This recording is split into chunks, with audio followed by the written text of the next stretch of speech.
ouviu falar na expressão livros perdidos da Bíblia? Embora ela não seja muito exata, ela se refere a livros que são mencionados na Bíblia e que foram perdidos. Ou seja, foram citados pelos escritores bíblicos, mas nós não sabemos o paradeiro deles.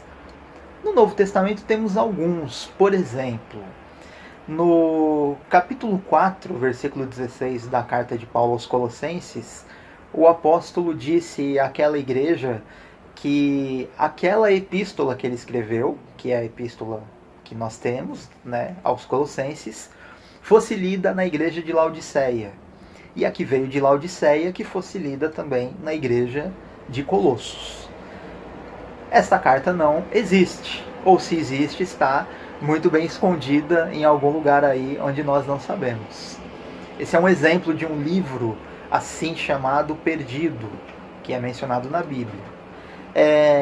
Se você se atentou já ao começo do Evangelho de Lucas, logo no versículo 1, o escritor do livro diz que muitos empreenderam colocar em ordem os fatos que aconteceram.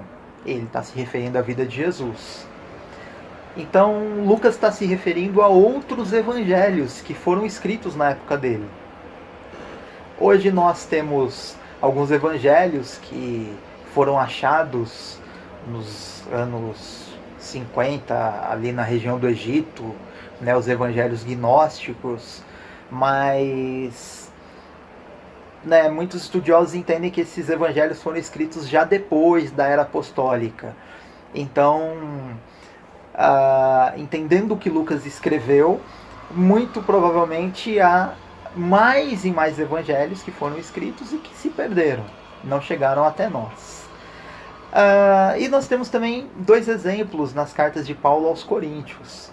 Na primeira carta de Paulo aos Coríntios, no capítulo 5, versículo 9, ele diz assim: já por carta vos tenho escrito, que não vos associeis com os que se prostituem. Ou seja, Paulo escreveu a primeira carta aos Coríntios, e ali na primeira ele menciona uma outra que já tinha sido escrita, isto é, a nossa primeira carta aos Coríntios não é a primeira carta de Paulo aos Coríntios, houve outra. E no capítulo 2, versículo 4 da segunda carta, eu vou até ler aqui, Paulo diz assim: porque em muita tribulação e angústia do coração vos escrevi, com muitas lágrimas, não para que vos entristecesseis, mas para que conhecesseis o amor que abundantemente vos tenho.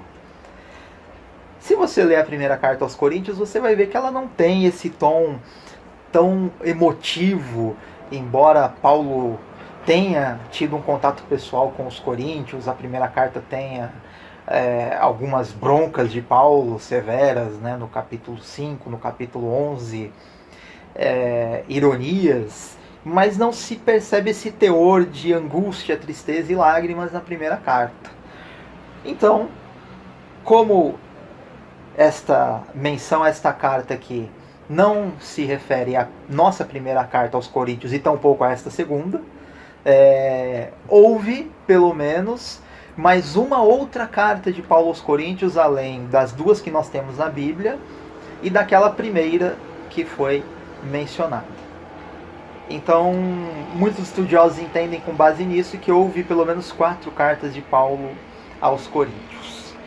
São alguns exemplos aqui no Novo Testamento de livros que são mencionados e que não chegaram até nós. A literatura da era apostólica com certeza foi muito maior do que esta que chegou a nós no cânon sagrado de 27 livros, que certamente, se nós tivéssemos acesso, aumentaria o nosso conhecimento sobre aquele período, mas nós estamos, para a nossa vida espiritual, satisfeitos com o que nós temos aqui. Fique com esta reflexão.